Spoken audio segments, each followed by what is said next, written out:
이번 비디오에서는 머신러닝, 즉 기계학습을 적용하는 데 있어서 우리가 알아야 될 몇 가지 충고 사항을 한번 점검을 해보려고 합니다. 이제 머신러닝으로 우리가 사용할 수 있는 알고리즘 여러 개를 배웠습니다. 러닝, 선형 회귀, 로지스틱 회귀, 그리고 뉴럴 네트워크를 배웠는데요. 사실은 적용하다 보면은 딱 우리 예상대로 실행이 안 되고 좀 실망스럽거나 또는 어떻게 개선해야 될지 다양한 의문이 생길 수가 있는데, 그때 사용할 수 있는 몇 가지 기준, 그런 것에 대한 제안들을 여기서 좀 해주고 있는데, 그 내용이 무엇인지 한번 같이 살펴보려고 합니다. 알고리즘을 이해한 다음 단계에서는 과연 무엇을 우리가 결정해야 될지를 한번 살펴보도록 하겠습니다. 우선 첫 번째, 학습 알고리즘 디버깅이라는 과정이 우리한테는 보통 주어집니다. 무슨 말이냐면은 우리가 잘 알고 있는 것처럼 집 가격을 예측하는 문제를 또 다시 한번 예를 들어보도록 하겠습니다. 이런 집 가격을 추측하고 예측하는데 regularized linear regression, 즉 정규화된 선형 회귀 방법으로 우리가 알고리즘을 구현했다고 가정을 한번 해보자는 얘기입니다. 그 얘기는 우리가 많이 써서 이제는 익숙한 수식이죠. 선형 회귀에 사용되는 코스트 펑션 J of 세타가 이와 같이 주어질 수 있을 겁니다. 굳이 자세하게 읽어보지 않더라도 우리가 모델링한 자료와 실제 자료와의 차이의 제곱을 모든 훈련 자료에 대해서 더해주고 평균을 낸 것, 그리고 추가적으로 정규화시키기 위해서 모든 파라메타들의 크기를 제곱을 해서 일정한 파라메타를 곱해서 더해준 그 내용을 코스트 함수라고 우리가 사용을 했던 것을 기억을 하실 겁니다. 그런데 이와 같이 정규화된 선형 회귀 방법으로 파라메타를 구했는데, 즉 파라메타를 구했다는 얘기는 즉 요 하이퍼시세스 함수의 파라메타 세타 값들을 우리가 알아냈다는 뜻이죠.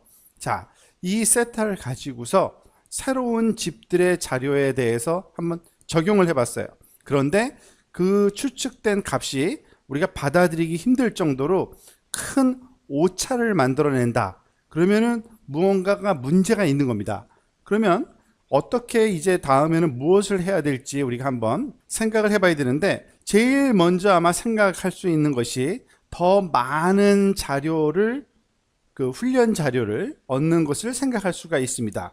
즉, 이 훈련 자료가 좀 부족해서 그런가 보다라고 훈련 자료를 더 많이 얻는 것 나쁜 생각 같지는 않아요. 하지만 문제는 그겁니다. 이런 자료를 더 많이 얻기 위해서는 응용 분야에 따라서는 차이가 있겠지만 인터넷에서 자료를 구하는 게 아니죠. 직접 뛰어다니면서 자료를 구해야 되기 때문에 6개월이 걸릴 수도 있고 1년이 걸릴 수도 있고, 새로운 훈련 자료를 더 추가로 구한다는 것이 그렇게 만만치는 않은 일입니다.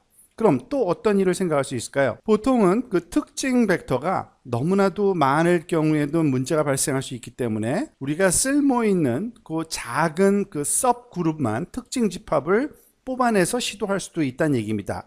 예를 들어서 x1, x2, x3 등등등 해서 x의 100개까지, 처음에는 100가지의 훈련 자료를 특징을 사용했었다면 그 중에서 필요한 것만 우리가 선택적으로, 물론 이것은 주관적인 판단이 좀 필요하겠죠, 골라내서 적은 개수로 한번 실험을 해본다든지, 또 하나는 추가적인 특징들로 시도를 해볼 수도 있습니다.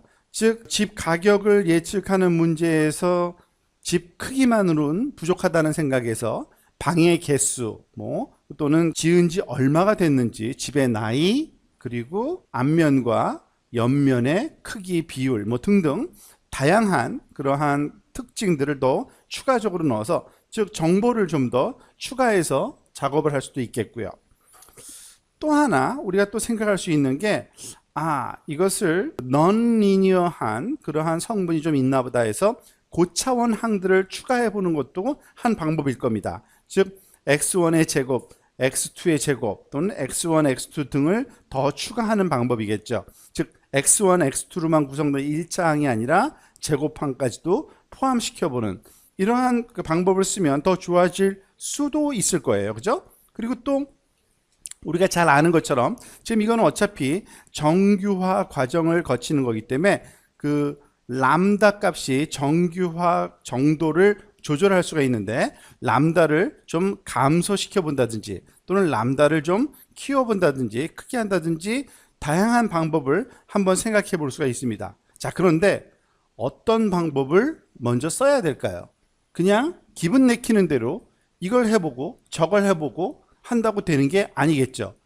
그러다 보면은 운 좋게 뭐 좋은 값이 얻어질 수 있을 거예요. 그렇지만은 그것보다는 도대체 문제가 무엇인지를 알고서 그 문제에 대한 해답으로서의 새로운 시도를 해야지 주먹구구식으로 이것도 해보고 저것도 해보고 기분 내키는 대로 해서는 우리가 굉장히 많은 낭패를 볼 수 있다. 시간을 허비할 수 있다라는 얘기입니다.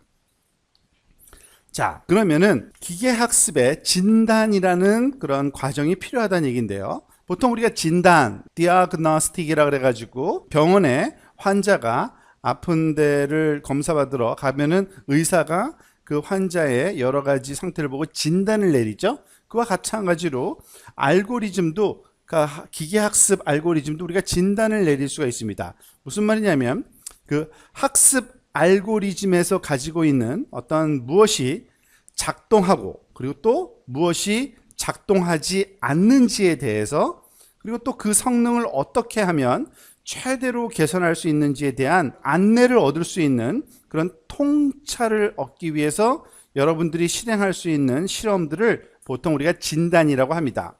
즉, 그 진단으로 얻게 되는 결과는 무엇이 문제이고 그 무엇이 작동되게 하려면 어떻게 해야 하는지에 대한 판단을 내릴 수 있게 해주는 것이 바로 진단이다라고 우리가 요약을 할 수 있습니다.